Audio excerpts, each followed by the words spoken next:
Hello everybody and welcome back to Kerbal Space Program with me, Hobo. Where last episode we got into an orbit on around Kerban and we are going for Duna. So that's where we got to. That's where Duna is. So we are going to leave. I think it might be best if we try to do it sunrise. See, sunrise, and we'll put us sort of here. So I think we almost want to get onto this sort of almost in line with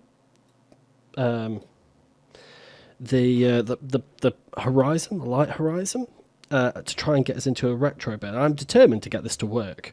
If it goddamn kills me in every mission that's ever going. So I would like to say hello as well to some people whilst we're waiting for this to load in. So Ryan6381, welcome to you. Crazy Tie 101, Sidekick Gaming, Joey44J, and Joe427 Sock, I think, SOKC. I think I've written there. Could be a H though instead of a K. But welcome to you guys. And thank you again for yours and everybody's support in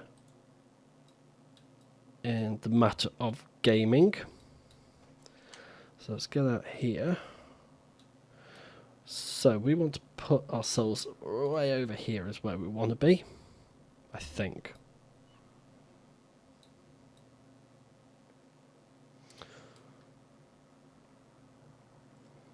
So let's go for that. Now I didn't pay attention if that was a retrograde burn or our prograde, and as luck would have it, it's prograde.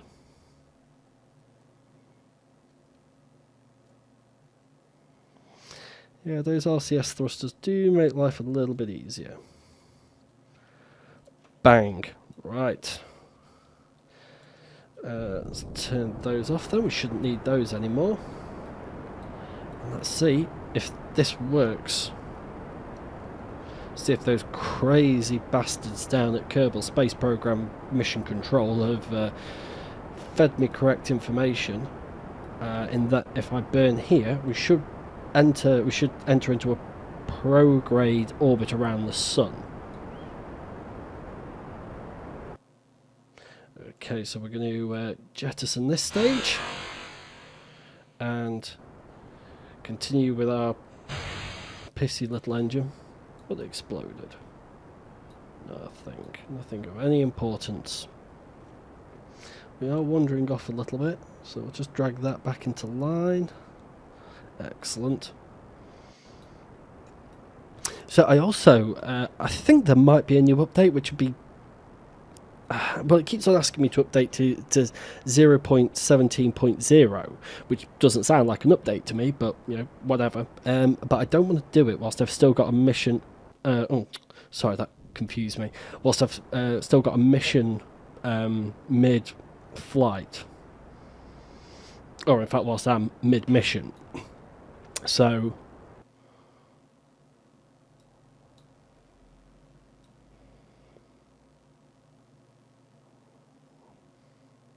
Sorry, I'm thinking. That would do, I guess. Yeah, I guess so. We can fast forward to that. But once this mission's over, I'm going to try and update it, and then we'll come back to it for the start of another mission. Of course, I'll try save games and save states and so on and so forth. Right. So what are we doing? Are we leaving or are we not leaving? I don't understand. We've got no RCS thrusters anymore. We're upside down.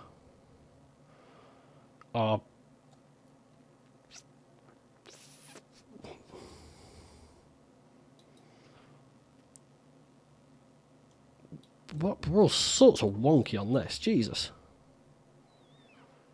So that'd be a retrograde burn, I guess. And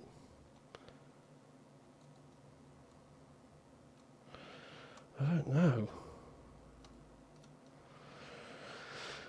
Funnily enough, I guess I suppose we haven't really left for the orbit around the sun yet, have we? Really? So let's do that.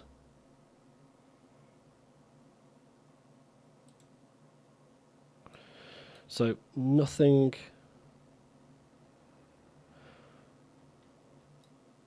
So we have left.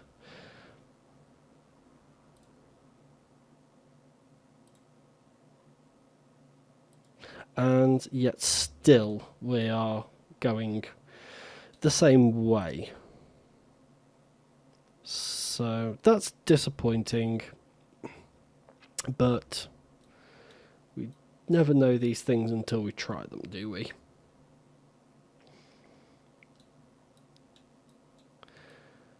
So I've done no calculations for getting to Duna, or Duna, however you want to pronounce it. So we're going to fly by the seat of our pants and just see what the funk happens.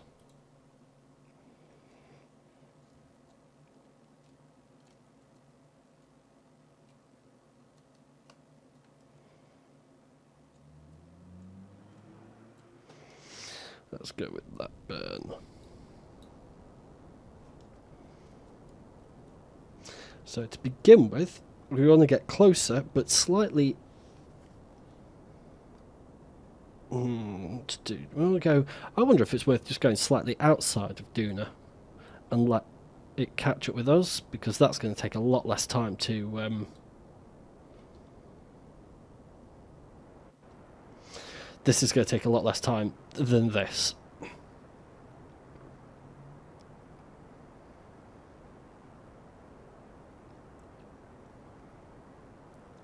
So that was an interception with Kerban again.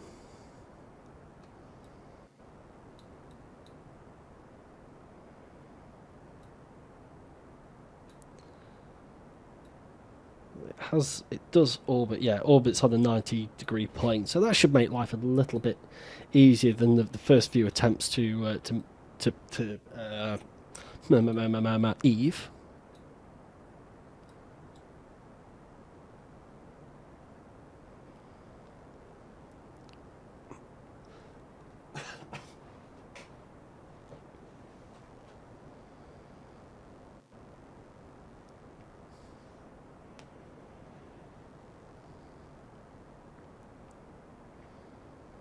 Now, I've been watching Kurt J. Mack do this, and I have to say I'm a little bit disappointed in how he's gone about it. The first thing is using the save state. Now, I know I did that for Eve, so it's pot call and the cattle black, but what I used it for was for if the game screwed me over. So that was if an engine disconnected, because that was the problem I was having at that time. I was allowed to use the save state. However, if I made a mistake in the orbit, or I crashed on the landing or anything else, I wasn't allowed to use that save state. So just to clarify, that was how I used it, and how I think it should be acceptable to use them if you're doing YouTube videos. I don't know, you guys might disagree with me, and you might get sick of seeing the same launch over and over again, and actually the first 6 or 7 missions to Eve that I put into Season 3 bored the piss out of you. Don't know. If I did, I'm sorry, but that seems, yeah, there's plenty of other people out there who play this a lot better than I do, so you are obviously much more than welcome to go and check out everybody else's videos. I will not be whatsoever offended. I understand I am not a great gamer. That said, that wasn't the only thing. He's also modified the config files so that you get 5 points of interception on Duna. Now, he's also been watching Scott Manley. I've watched some Scott Manley videos, and he is excellent. He's very good at this game, and he's obviously knows his stuff. What I find is, though, I struggle to understand how he's doing things. I understand what he's doing. I just don't find that I get the explanation that I'd like for a tutorial. However, he tells a very interesting story as he's going. I actually think he's got a very, very good voice for commentating, and I enjoy watching his stuff. Because I think some people have suggested I watch him as well, and I've posted in comments to that effect as well. So, but yeah, that was just my little 2 bits for today. Just because I do enjoy Kurt J. Mack's videos. So we put the apoapsis just wide of Duna's orbital path there. It's I keep calling it an orbital path, but it has got a proper name, telemetry, I think. And that way we're going to orbit the sun slower, and therefore it can catch up with us. Mind you, that said, it's a bit of a 50-50 split now because of how quickly we've come up. So I'm wondering actually if it's worth just not doing anything for this and spinning back round again and seeing if we can get an interception with it next time, and then making course adjustments accordingly, because yeah, we're going to be pretty much at 12 and 2 there. And if I raise that, it's going to take longer and longer and longer.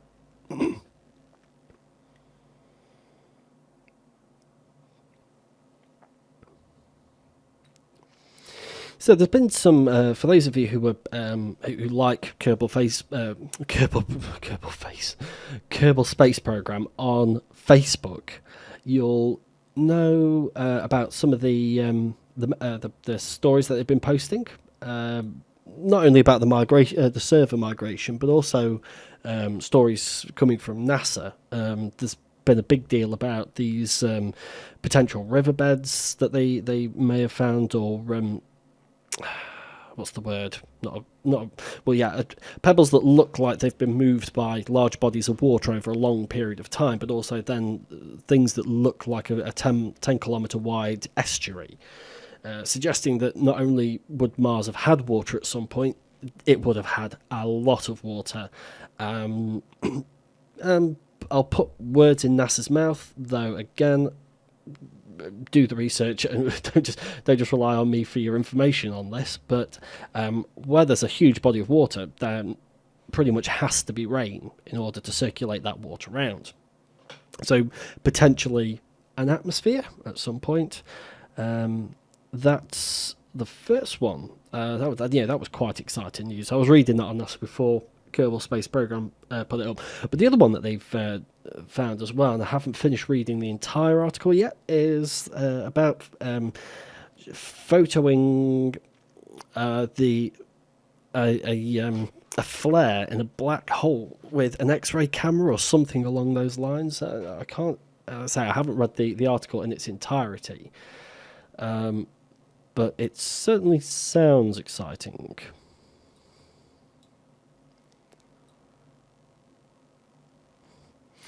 So we'll probably start to catch up with it on this round. And what we may wind up doing is, as we get behind it, is start a burn to try to get onto an interception path with it. Even if it's not at the periapsis. Let's just quickly look at how much fuel. So about 2 tanks left.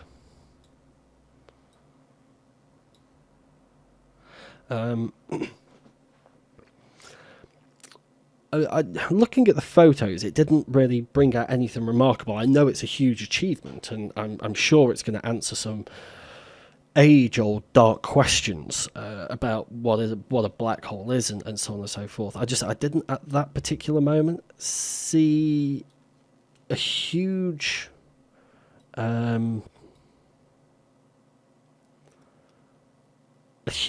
achievement. Well, no, that's unfair, because everything that NASA does is pretty much a huge achievement. It's much more than I could do in this and every other lifetime.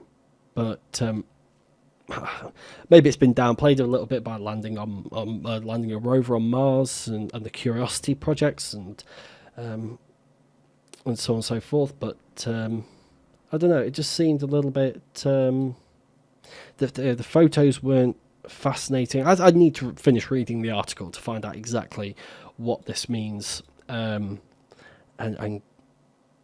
gauge a better reaction than the one I'm giving at the moment.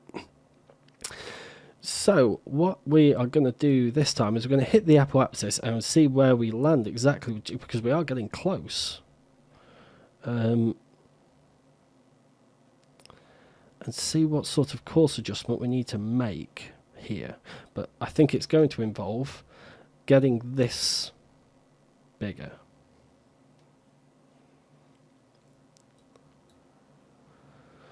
Could have done without being on the outside track here. That was a bad call. That was bad information from mission control there. So let's take the SAS off. Let's flip her over. That's what he said. Let's put the SAS on. Bang her into a prograde burn.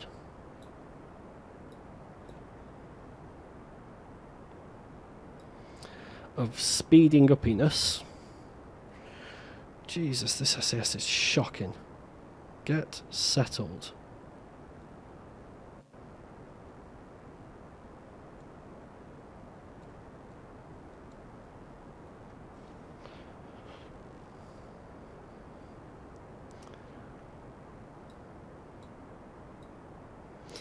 I think SAS stands for steering anywhere but straight.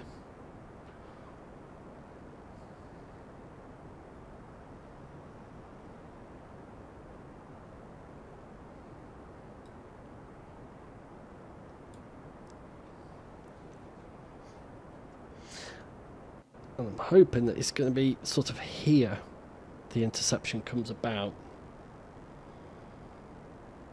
But I think we could definitely do with lowering this a little bit.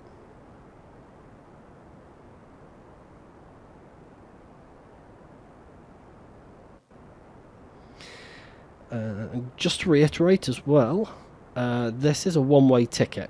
There will be no coming back for our Kerbal Naught. I forget who it is in this one. We'll have a look in a minute.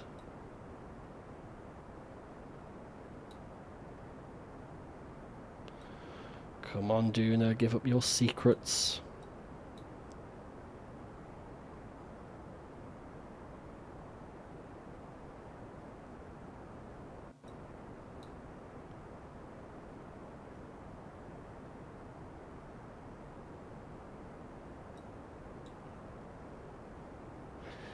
Well, if it's going to give them up, it's not going to give them up easily.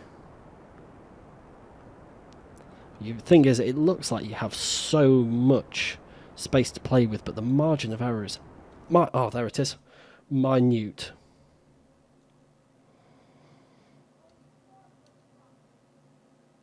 So again, we'll flip around the other way. Just do a gentle burn to slow back down again. Come on.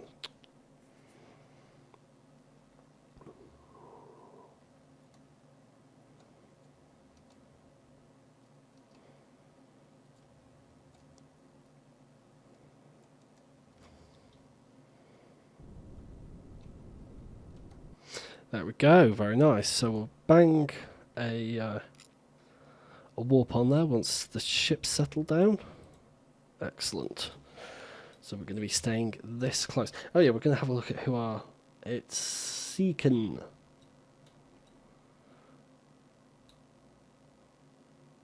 So it should be over here somewhere, but I don't think we're going to be too far away at the moment to see it. So we're going to start to get a lot closer as we take this inside tract here. What we're going to do is we're going to get to this orbit stage here and get into... No, actually, you know what? We'll go for a landing here on this episode. Probably put it about 25 minutes, but that's fine. I think a two-party to get to Duna's enough. And you can actually start putting your votes in. Well, here we go. Touch wood, we're going to land. Start putting your votes in for the next planetary mission. See, that could be either a moon or the planet itself, but I don't know. Some of these stars now are outstandingly bright. So we've done Eve, we've done Duna. The choices are Hobo, Moho, and Jewel.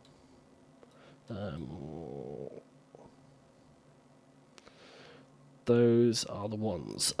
It'd be nice to finish doing the planets first, and then start coming back to visit the moons. And the moons may even be return missions. But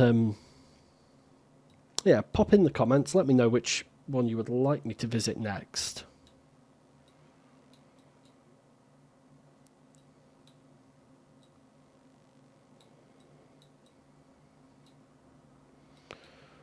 So we'll start. I wish that there was a better gap between that and the super multi-millions. Just want to see if we can see it yet. If it's yet popped into view. Spinning wildly out of control. Why not?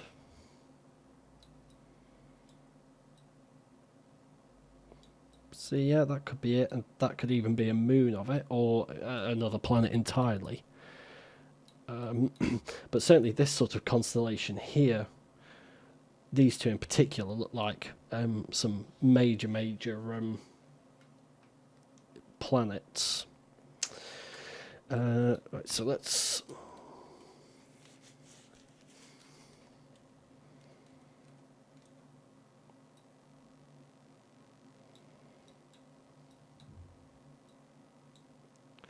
And this should be the point that it should become visible. Just hope so, otherwise we are flying very, very blind.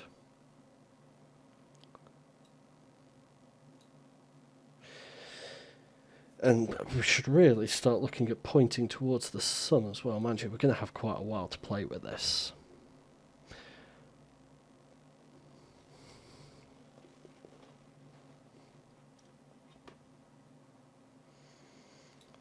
So again, it's going to be nice and gently, no rushing, because that's when I make the most of my mistakes. And interception. Okay, so what we want to do now is go the other way entirely. No, actually, no, we do want to go that way. No, we don't. We want to drag it down by facing the sun.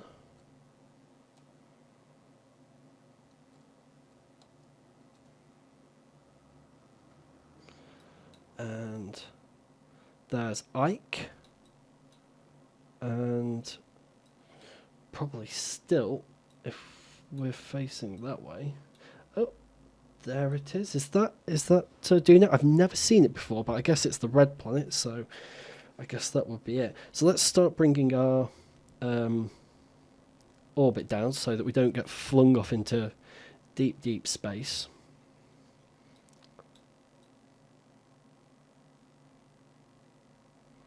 Should have plenty of fuel to do this now. So first I should just cut the engine a second. Let's just have a look. Down to our last tank, about halfway through. Yeah. Whoops.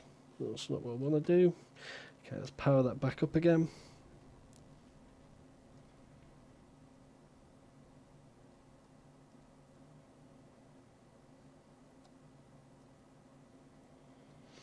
I also want to try and bend the course back round as well. So I think we'll add just a bit more thrust.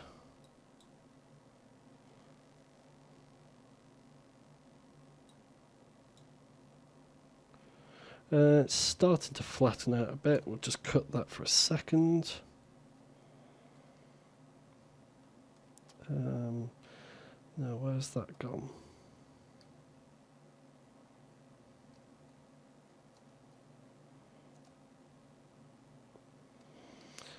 Let's cut it. Let's carry on cutting it at this 90 by 45 mark.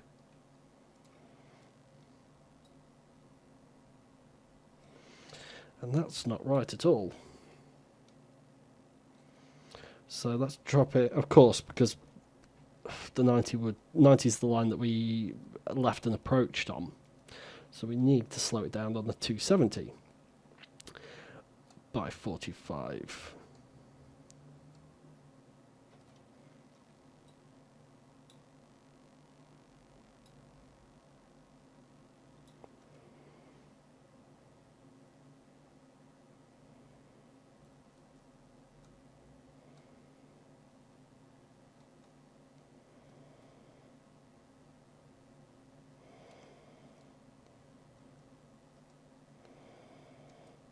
In fact, let's just take enough out of it there.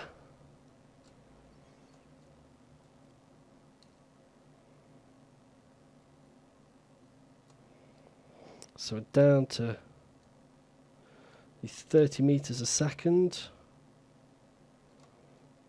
Flipping the orbit.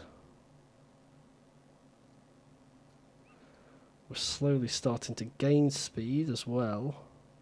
Be careful of that.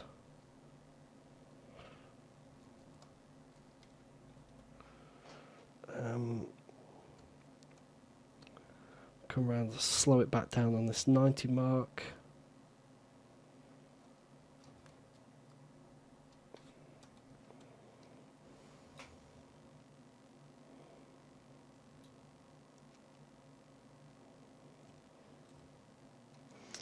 Come on, settle down.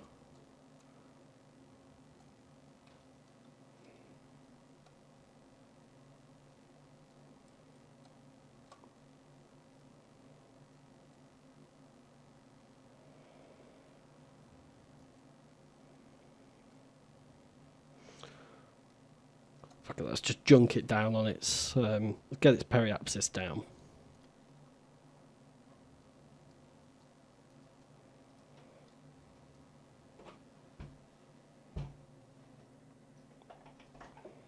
Sorry about that. Sorry, there was somebody at the door. I had to go and answer it. So, but we're back. But it did give me. It's actually not a bad thing because it did give me a chance to sort of reflect on the idea of people voting for which planet it is that they want me to visit next. As much as I'd like to do that, I'm going to have to jump ahead a little bit with these episodes. So I'm not going to be able to really afford the time waiting for responses from people. So I'm just going to have to kind of go ahead and just do them. As much as I'd like to wait and get you guys' feedback, I don't think it's going to be possible. But that doesn't mean that's going to be the case forever.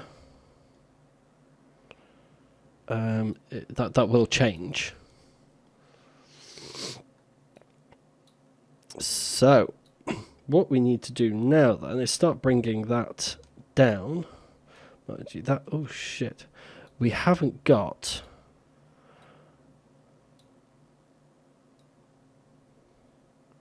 We haven't got enough speed to really be bleeding it off at such a stage. I mean, we are still 19,000 kilometers up. In fact, at the moment, I'm struggling to make out which one Duna is. Which could be this one here.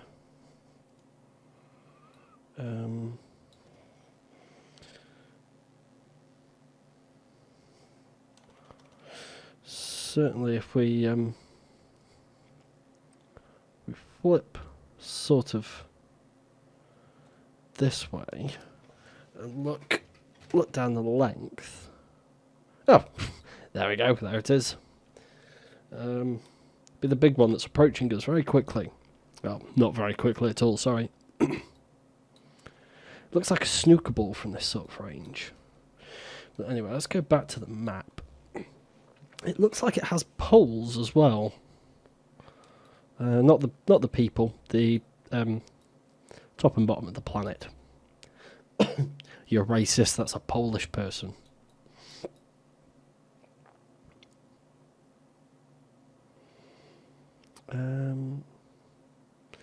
Now, we're going to pass quite close to this moon. So I'd like to just quickly get a look of that for science.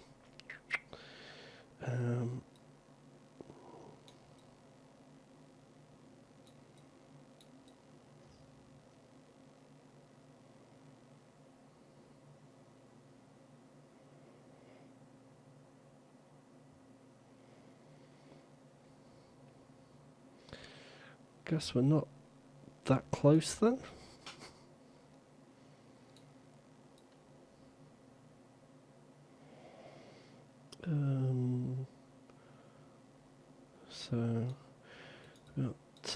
So if we're looking like that,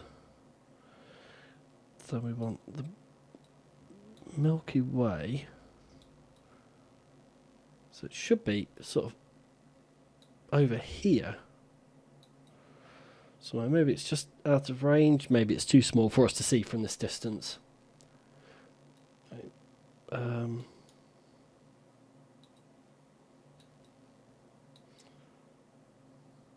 They're way too far away to be anything. I probably wouldn't even see a full-size planet from this distance now, other than the one that we're right near. Anyway, let's continue our descent.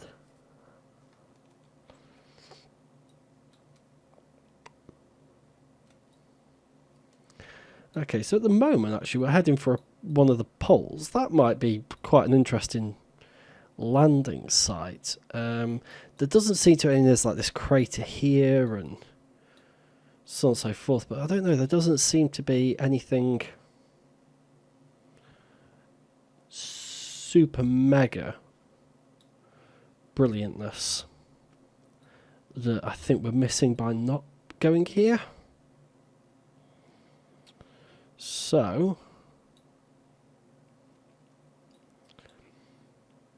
let's get a little bit closer, and then we will we'll have a look.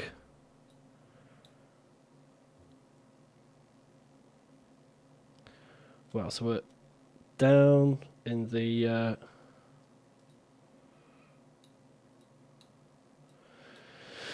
5,500,000 meters, so some amount of kilometers.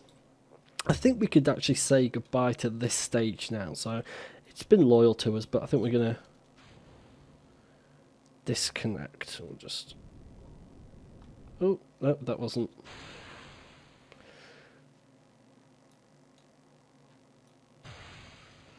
That didn't feel like much of a disconnect either with those Separatrons, but nevertheless it's been kicked away. And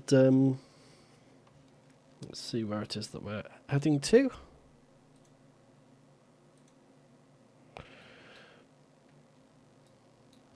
So this is actually not too dissimilar to the sort of landing that the Curiosity would have gone through. I.e., we're coming down, I think when the drag chute was deployed for the Curiosity, I think they were supposed to be travelling about 800 metres a second. World's first supersonic chute, well, the first chute designed to do a supersonic drag, or something like that, or used in a supersonic environment. If I remember correctly, I remember that being one of the boasting and toasting points of the operation. Not that it didn't have plenty of others to boast about. Not sure what the atmosphere is like here as well. Not sure if it's a Kerban-like atmosphere, or if it's going to be quite considerably thinner. I mean, the fact that it's a planet, it should have a decent atmosphere, and therefore allow our chutes to work efficiently. Now, I'd like to be more over here, so I'm wondering if I can just make that adjustment. Apparently not, no. So just tip on north a little bit, and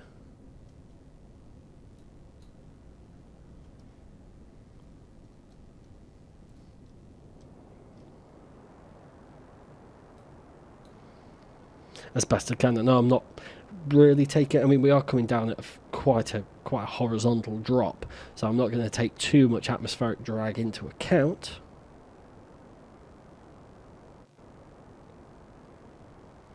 But if we can actually just meet the twine, that would be super.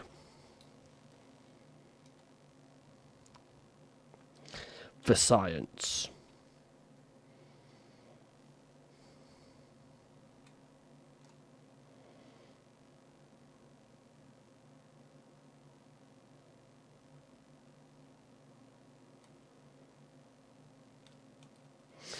Okay, so let's see what's happening to our rocket ship.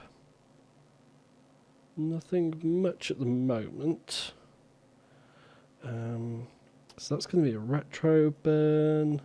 I want a horizontal prograde burn, which I guess is sort of the way that we're looking.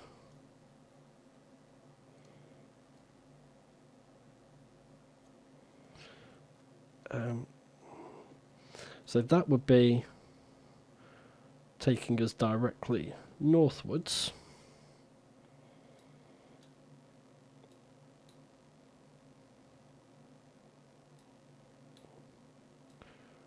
Though at this moment in time, it seems that we're going to meet. We're sort of travelling across this plane quite nicely, so we should. Here we go. We're getting some atmosphere. We'll throttle up to try and get the vertical speed up, horizontal speed even. But this engine's going to be way too inefficient. We'll drop and deploy our chute. Wow, wow, wow. That's a very thin atmosphere. That is. And that's quite the shame as well, because there you go, there it is. Look how close we landed to that horizon. Piss sticks is all I can say to that. So chutes, not very useful, but for science, we have learnt that a landing module is a necessity. So we're going to go back and we're going to redesign the Duna Explorer. Duna Explorer, which will be the Mark 2000, I guess, or the 1001. It was an unfortunate end to Seecan. He'd come a long way. In fact, let's see. Catastrophic failure. I wouldn't say catastrophic. I would say failure. We always knew it was a one-way ticket. He was either going to die in a crash or he was going to die on the surface of the planet. But he travelled a very long way, probably more than any Kerban so far. Mind you, not including travelling so many times around the around the sun, but it would have been the highest. So yeah. Lots and lots of ship breaking as well, but I think all stuff that I don't particularly care about. Quite late off in the flight, I think this actually was an ejection stage. So there we go. A typical end to one of these missions. If you knew anything about Duna, I've not done the research. If I had, I would have realised that wouldn't have worked. You guys probably did, or have watched somebody else do it and realise and we're going, no, don't jettison that stage. You're going to need it, or you're going to need a hell of a lot more. That's just the way this particular cookie has crumbled. But anyway, go ahead and rate, comment, and subscribe if you want to see the next lucky Kerbal Nort attempt to put feet down onto Duna.